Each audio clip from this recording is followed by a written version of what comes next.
नमस्कार दोस्तों, welcome to law सुनो। आज हम सुप्रीम कोर्ट के एक जजमेंट को स्टडी करेंगे जो हिंदू सक्सेशन एक्ट 1956 को लेकर आया है। ये कहानी सिर्फ जमीन की नहीं है, ये कहानी है भरोसे की, जहाँ भाई भाई में जमीन बटी। लेकिन सवाल उठा, क्या पार्टीशन के बाद भी वो जमीन संयुक्त परिवार की मानी जाएगी या अब वो सेल्फ एक्वायर्ड यानी निजी मालिकाना हो गई है। केस का नाम है Angadi Chandranna versus Shankar and others. 2025 का केस है और आज लॉ सुनो में हम इस केस के बहाने सीखेंगे हिंदू सक्सेशन एक्ट 1956 के सेक्शन 6, सेक्शन 8, सेक्शन 9 और को पार्सनरी राइट्स का वो सच जो आपके किसी रिश्तेदार की प्रॉपर्टी पर आपका दावा तय कर सकता है। तो समझे, एक समय की बात है, एक हिंदू संयुक्त परिवार था, 3 भाई थे, बहुत सारी पुराने पुश्तैनी जमीन थी, जिसे हम कानून की भाषा में एंसेस्ट्रल प्रॉपर्टी कहते हैं। 9 मई 1986 को परिवार में पार्टीशन हुआ, हर भाई को मिला बराबर हिस्सा और तब से सब अपने अपने हिस्से पर काबिज थे।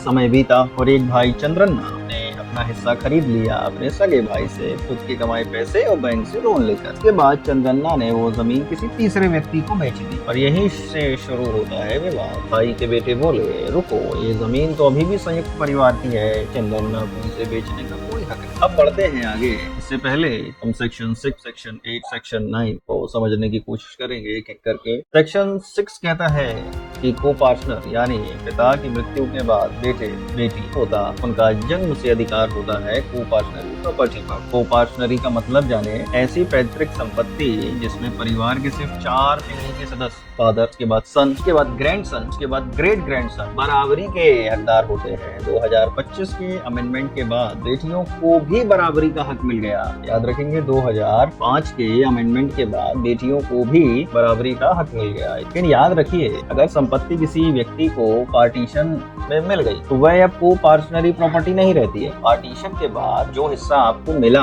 वो बन जाता है सेल्फ एक्वायर्ड प्रॉपर्टी, जिस पर अब आपका पूरा हक है। अब जाने सेक्शन 8 क्या कहता है। अगर कोई हिंदू पुरुष मरता है और उसकी सेल्फ एक्वायर्ड प्रॉपर्टी है तो वो जाएगी उसके क्लास 1 हायर के पास, समझे, जैसे पत्नी, बेटी, बेटा या माँ। इसमें को पार्टनरी जैसा कोई कॉन्सेप्ट नहीं होता। यहाँ हक आता है उत्तराधिकारी यानी सक्सेशन, ना कि जन्म से। याद रखें, को पार्टनरी में हक जन्म से है, सेल्फ एक्वायर्ड में हक मृत्यु के बाद आता है सेक्शन 8 के अनुसार। अब सेक्शन 9 को थोड़ा और बारीकी से समझे। सेक्शन 9 कहता है सक्सेशन की प्रायोरिटी क्या होगी। तो सेक्शन 9 एक शेड्यूल है जो बताता है कि अगर कोई व्यक्ति मर जाए तो उसकी संपत्ति किन लोगों में कैसे बटेगी। पहले क्लास 1, फिर क्लास 2, फिर एग्नेट्स, फिर कॉग्नेट। लेकिन यह सब तभी लागू है जब संपत्ति सेल्फ एक्वायर्ड हो। तो अब हम जानेंगे कि इस केस में कोर्ट का सफर कैसा रहा।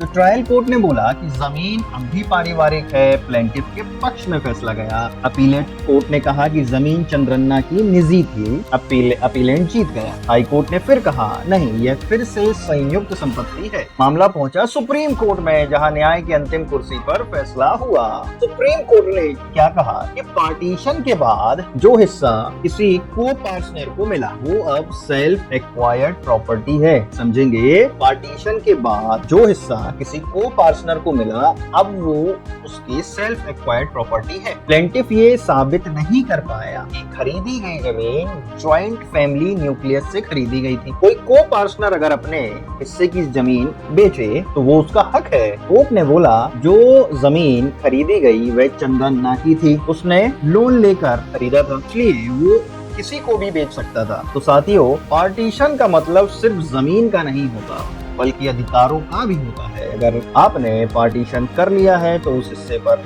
आपका हक बनता है, ना कि किसी और का। तो समझेंगे, सेक्शन 6 कहता है को पार्टनरी संपत्ति में जन्म से अधिकार होता है। सेक्शन 8 कहता है सेल्फ एक्वायर्ड में मृत्यु के बाद उत्तराधिकार लागू होता है। सेक्शन 9 कहता है कौन वारिस है और किस क्रम में हक पाता है, ये सेक्शन 9 में बताएगा। पर याद रखिए, माल जितना भी बड़ा हो, अगर हाल बिगड़ गए तो घर कभी खुश नहीं रह सकता। इसीलिए कानून को समझिए, रिश्तों को बचाइए। सब्सक्राइब कीजिए लॉ सुनो को, जहाँ कानून बोलेगा सच्चाई से, सरलता से।